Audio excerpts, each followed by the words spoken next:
Hello বন্ধুরা, আজকে আবার একটা নতুন ব্লগে তোমাদের স্বাগত। আমার গলার অবস্থা খুব খারাপ, ঠান্ডা লেগে গেছে, বৃষ্টিতে ভিজেছি, গলাটা বসে গেছে। তবুও চেষ্টা করছি, প্লিজ কিছু মনে করো না, মানিয়ে নিও।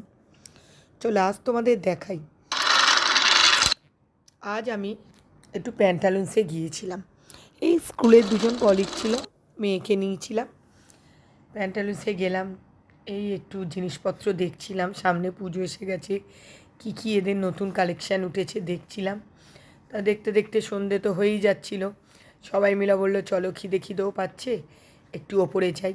তারপরে ওই যে ফুড কর্নারটা আছে প্যান্টালুন্সের ওপরে, আমি এটা কাপুরগাছি প্যান্টালুন্সের কথা বলছি।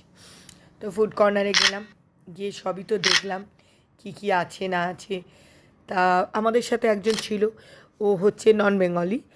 ও তো এখন তো শ্রাবণ মাস চলছে, ও তো ভেজ মানে ননভেজ কিছু খায় না।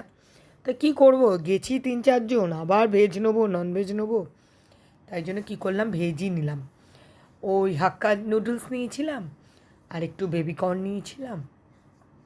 একটু খেলাম, একটু গল্প করলাম, কথা বললাম। তারপরে কী করলাম, ওখান থেকে আস্তে আস্তে বেরিয়ে এলাম, সে বাড়ি চলে এলাম। এইটুকুই তোমাদের সাথে শেয়ার করলাম।